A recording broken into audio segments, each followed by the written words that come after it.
Assalamualaikum warahmatullahi wabarakatuh. Kembali lagi bersama saya. Pada kegiatan hari ini kita akan melanjutkan mata kuliah kalkulus integral sebesar 2 SKS yang merupakan mata kuliah wajib di Prodi Pendidikan Matematika. Nah, bab yang akan kita bahas adalah aplikasi integral untuk menghitung volume benda pejal menggunakan dua metode, yaitu metode cakram dan metode cincin. Nah, sebelumnya akan kita bahas apakah yang disebut dengan volume. Dalam setiap kasus, benda itu dibentuk dengan cara menggerakkan suatu daerah rata atau alas sejauh H dengan arah tegak lurus pada daerah tersebut. Sehingga volume benda pejal didefinisikan sebagai luas alas A dikali dengan tinggi H, yaitu V sama dengan A kali H. Ya, ini adalah definisi dari volume benda pejal, yaitu perkalian antara luas alas A dengan tinggi H. Ini ada beberapa ilustrasi gambar yang bisa menjelaskannya.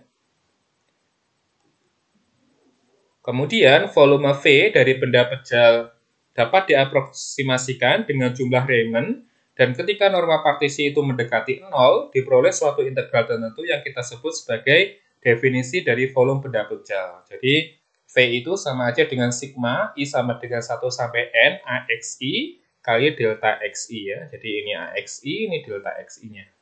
Gambar ini. Kemudian ketika partisi ini itu mendekati 0, maka diperoleh suatu integral tertentu V sama dengan integral A sampai B AX dx. Nah, bagaimana menghitung volume benda pejal putar menggunakan metode cakram? Sebenarnya ketika kita mempunyai sebuah benda rata yang terletak seluruhnya pada suatu sisi dari sebuah garis tetap dalam bidangnya, kemudian diputar mengelilingi garis tersebut, maka daerah tersebut membentuk sebuah benda pejal putar. Dan garis tetap tersebut disebut sebagai sumbu benda pejal putar. Jadi, kita punya suatu garis yang kita sebut sebagai sumbu, kemudian kita punya suatu bidang rata yang terletak pada salah satu sisi, kemudian itu kita putar. Ya, kita putar, maka kita mendapatkan volume benda pejal putar. Contoh pertama, kita diminta untuk mencari volume benda pejal putar yang diperoleh dari pemutaran daerah R yang dibatasi oleh kurva Y sama dengan akar X, sumbu X, dan garis X sama dengan 4. Mengelilingi sumbu X. Jadi, kita punya kurva Y sama dengan akar X, yang bagian atas ini ya. Kemudian kita punya sumbu X, ya, batas yang bawah. Kemudian garis X sama dengan 4. Nah, ini kita putar mengelilingi sumbu X. Berarti bentuknya kira-kira seperti ini ya. Ini kita putar mengelilingi sumbu X. Sehingga kita peroleh aproksimasinya adalah delta V yang sama dengan kurang lebih pi akar dari X kuadrat kali delta X. Atau V ini sama aja dengan integral 0 sampai 4, batasnya dari 0 sampai 4. Dari akar X tadi kita kuadratkan. Ya, dikali dengan pi. Berarti kan pi kali x, px dx. Berarti V itu sama aja dengan integral 0 sampai 4 pi x dx. Nah, berapa nilainya? Kita hitung saja. Karena V sama dengan pi kali integral dari 0 sampai 4 x dx ya. Integral dari ini kan x kuadrat per 2. Batasnya dari 0 sampai 4. Kemudian kita proses, dapatlah 16 per 2 dikali pi, atau sebesar 8 pi, kurang lebih 25,13. Sehingga volume benda pejal putar yang diperoleh dari kurva Y sama dengan akar X, sumbu X, dan garis X sama dengan 4, diputar mengelilingi sumbu X itu sebesar 25,13. Ya. Contoh 2. Kita diminta untuk mencari volume benda pejal putar yang terbentuk dari pemutaran daerah yang dibatasi oleh kurva Y sama dengan X pangkat 3, sumbu Y, dan garis Y sama dengan 3, mengelilingi sumbu Y. Berarti kita bentuk kurva dulu, Y sama dengan X pangkat 3. Ya. Y sama dengan X pangkat 3, kemudian sumbu Y, yang sebelah sini, sumbu Y, kemudian garis Y sama dengan 3, yang ini. Ya. Jadi kurvanya kita bentuk dulu. Y sama dengan X pangkat 3, kemudian sumbu Y, kemudian garis Y sama dengan 3.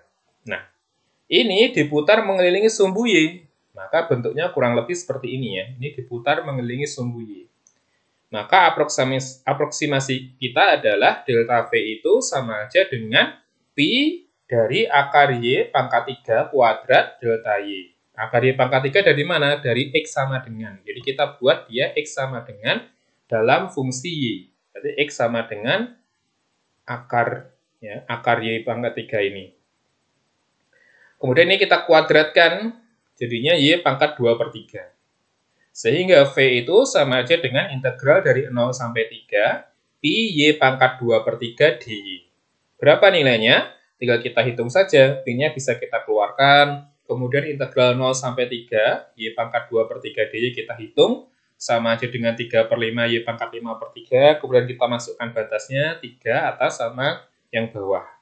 Kita peroleh pi dikali 9 kali akar 9 pangkat 3 ini per 5, yang kurang lebih nilainya 11,76.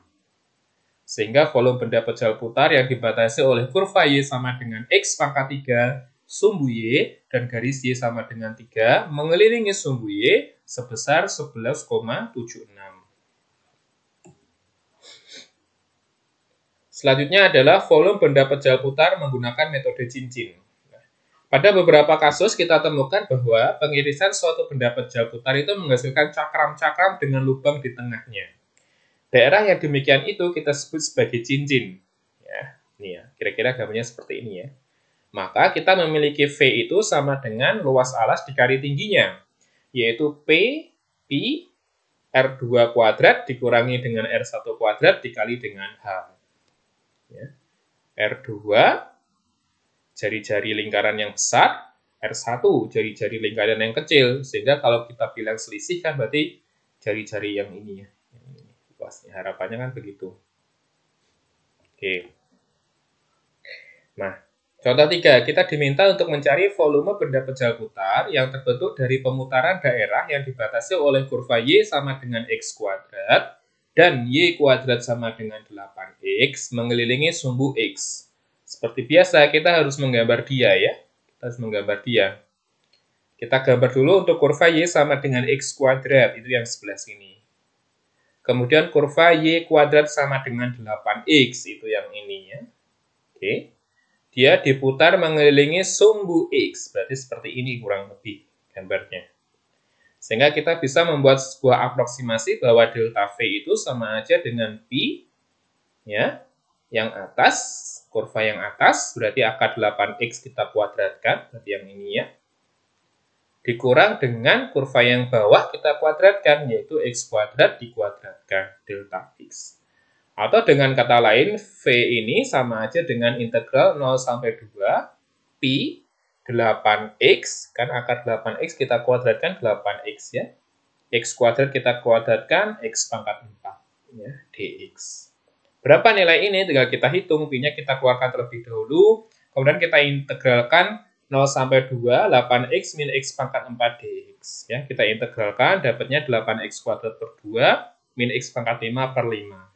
Batasnya dari 0 sampai 2. Kita masukkan batas atasnya, kemudian kita kali pi, ya, karena ini 0 batas bawahnya ya, kita peroleh 48 pi per 5 atau kurang lebih sebesar 30,16. Sehingga volume benda pejal putar yang terbentuk dari kurva Y sama dengan X kuadrat dan Y kuadrat sama dengan 8X mengelilingi sumbu X adalah 30,16. Contoh 4. Kita memiliki suatu daerah yang merupakan setengah lingkaran yang dibatasi oleh kurva X sama dengan akar dari 4 min Y kuadrat dan sumbu Y diputar mengelilingi garis X sama dengan min 1. Kira-kira berapa sih volumenya? Nah, berarti kita gambar dulu kurva X sama dengan akar dari 4 min Y kuadrat, yaitu ini ya. Ya. Kemudian sumbu Y-nya ini. Oke. Diputar mengelilingi garis X sama dengan min 1. Jadi kita punya garis X sama dengan min 1 yang ini. Ya. Kemudian ini kita putar. Ya. Kalau kita putar kira-kira bentuknya seperti ini. Jadi sumbu putarnya ini berupa sebuah garis X sama dengan min 1. Ya, ini agak berbeda dengan yang sebelumnya tadi ya.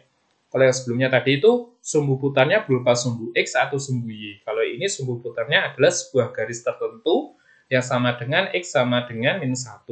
Nah, sehingga kita mendapatkan aproksimasinya delta V itu sama aja dengan Pi ya, 1 ditambah akar dari 4 min Y kuadrat dikuadratkan dikurangi dengan 1 kuadrat delta Y. Ya, karena kan dia bergeser satu satuan ya. Sehingga kita peroleh V-nya itu sama aja dengan integral min 2 sampai 2 ya, dari Pi dikali dengan 1 ditambah akar dari 4 min Y kuadrat kita kuadratkan. Dikurang dengan 1 kuadrat DY. Nah, sehingga kalau kita mau menghitungnya, ya, V-nya itu sama aja dengan Pi-nya kita keluarkan, integral dari min 2 sampai 2, 1 ditambah akar dari ini, 4 min Y kuadrat, yang ini kita kuadratkan, dikurang dengan 1 kuadrat DY. Kemudian ini bisa kita proses ya, ini kalau kita kuadratkan kan dapatnya 1 ya, ditambah dengan 2 kali ini tambah ini, ya 2 kali ini kali 2 kali ini sama ini, ditambah dengan 4 min Y kuadrat. Ya. Kemudian 1 ditambah 4, dikurang 1, jadinya kan 4. Yang min Y kuadrat, min Y kuadrat. Yang 2 kali ini sama ini kan 2 akar ini ya. Nah, ini bisa kita lanjutkan sehingga kita bisa memperoleh volume dalam bentuk Pi ya. Nanti bisa dilanjut. Kemudian kita akan membahas volume benda pejal dengan penampang bujur sangkar dan segitiga. Sampai saat ini, benda pejal yang kita bahas mempunyai penampang berbentuk lingkaran. Namun, metode kita tetap bekerja baik untuk benda pejal dengan penampang berupa bujur sangkar dan segitiga. Misalkan, alas sebuah benda pejal berupa daerah rata pada kuadran pertama yang dibatasi oleh kurva Y sama dengan 1 min X kuadrat per 4, sumbu X dan sumbu Y. Misalkan penampang tegak lurus pada sumbu X berbentuk bujur sangkar, tentukan volume benda ini. Ya, jadi penampangnya itu berupa penampang yang berbentuk bujur sangkar. Nah, kira-kira gambarnya seperti ini ya. Jadi kita punya kurva Y sama dengan 1 min X kuadrat per 4, ya. Kemudian sumbu X dan sumbu Y, ya ini kira-kira ya. Y sama dengan 1 min X kuadrat per 4, kemudian kita punya sumbu X dan sumbu Y, maka kita peroleh titik potong di sumbu X ini 2,0, titik potong di sumbu Y adalah 0,1. Kemudian kita punya sebuah alasnya berbentuk bujur sangkar ini, ya. Sehingga kita bisa mengapresiasikan dia, delta V-nya itu sama aja dengan 1 min X kuadrat per 4 dikuadratkan dikali dengan delta X. Sehingga volumenya itu adalah integral dari 0 sampai 2, ya integral dari 0 sampai 2, dari ini kita kuadratkan dx. Berapa nilainya? Ya tinggal kita hitung ya. Berarti V-nya itu sama aja dengan integral 0 sampai 2, 1 min X kuadrat per 4 kita kuadratkan dx. 1 min X kuadrat per 4 kita kuadratkan sama dengan 1 min X kuadrat per 2 ditambah X pangkat 4 per 16. Kemudian kita integralkan dia, jadinya X min X pangkat 3 per 6 ditambah X pangkat 5 per 80. Batasnya dari 0 sampai 2. Kita masukkan batas atasnya, dikurang dengan batas bawahnya. Kurang lebih dapatnya adalah 16 per 15 atau 1,07. Sehingga volume benda ini adalah sebesar 1,07. Contoh 6. Alas sebuah benda pejal berupa daerah di antara sebuah busur Y yang sama dengan sin X dan sumbu X. Tiap penampang yang tegak lurus pada sumbu X berupa sebuah segitiga sama sisi, ya segitiganya sama sisi, yang berdiri pada alas ini. Tentukan volume benda pejal tersebut. Jadi kalau contoh 5 adalah penampang yang berbentuk bujur sangkar, ya. Kalau yang contoh 6 ini adalah penampangnya berupa segitiga sama sisi. Bentuknya adalah sebagai berikut ya. Kita gambar kurvanya dulu. Kurva Y sama dengan sin X ya. Kemudian sumbu X. Ini sumbu X, ini adalah kurva Y sama dengan sin X. Batasnya dari 0 sampai pi. Oke. Kemudian kita punya luas alas berupa segitiga. Dan segitiganya itu adalah segitiga sama sisi. Segitiga sama sisi adalah segitiga yang sisi-sisinya sama ya. Sehingga kalau misalkan sisinya itu sebesar U, berarti kan ini U, berarti kan ini setengah U ya. Sehingga kita peroleh tingginya itu menggunakan teorema Pythagoras akar 3 per 2U. U kuadrat dikurang U per 2 kuadrat, hasilnya berapa, kemudian dikasih akar. Dapatlah akar 3 per 2U atau setengah akar 3U. Sehingga A-nya itu adalah, luas segitiga ini adalah setengah alas kali tinggi. Alasnya adalah U, tingginya adalah akar 3 per 2U.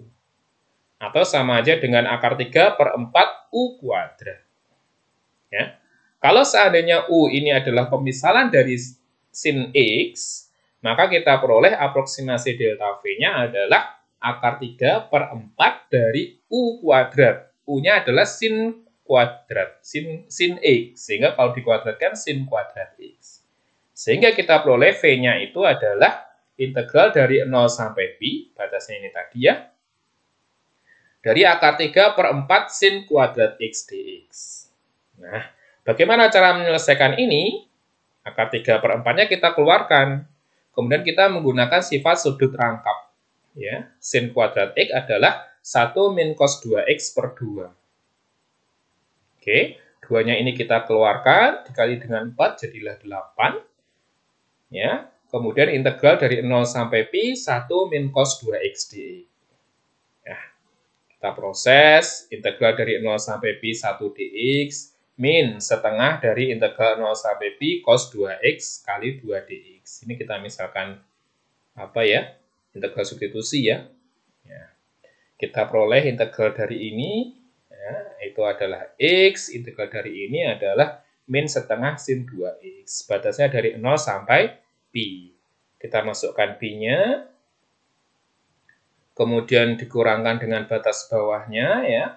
Kemudian kita kali dengan akar 3 per 8. Kita peroleh akar 3 per 8 pi atau kurang lebih sebesar 0,68. Ya, sehingga volume dari benda pejal yang berupa daerah di antara sebuah busur Y yang sama dengan sin X dan sumbu X, di mana penampangnya itu tegak lurus pada sumbu X berupa sebuah segitiga sama sisi, adalah akar 3 per 8 pi atau kurang lebih 0,68. Ini ada beberapa latihan soal yang bisa dikerjakan. Yang pertama adalah tentukan volume benda pejal putar yang diperoleh dari pemutaran daerah mengelilingi sumbu X. Jadi, kita punya kurva Y sama dengan X kuadrat ditambah 1, kemudian garis X sama dengan 2, ya. Kemudian sumbu Y dan sumbu X ini diputar mengelilingi sumbu X.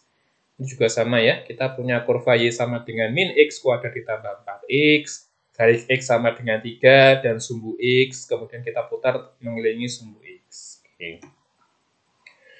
Selanjutnya, tentukan volume benda pejal putar yang diperoleh dari pemutaran daerah mengelilingi sumbu X dan sumbu Y. Jadi ini soal nomor 3 ini diselesaikan dengan dua bagian ya. Untuk yang bagian A itu diputar terhadap sumbu X, untuk yang bagian B itu diputar terhadap sumbu Y. Kurvanya adalah Y sama dengan 4 min X kuadrat, sumbu X dan sumbu Y. Kalau ini kurvanya adalah Y sama dengan 4 min 2X, sumbu X dan sumbu Y. Diputar terhadap sumbu X dan kita putar terhadap sumbu Y. Nanti hasilnya berapa? Selanjutnya, yaitu tentukan volume benda pejal putar yang diperoleh dari pemutaran daerah R mengelilingi sumbu X. Jadi soal nomor 5 sampai nomor 10 ini diputar mengelilingi sumbu X. Ya.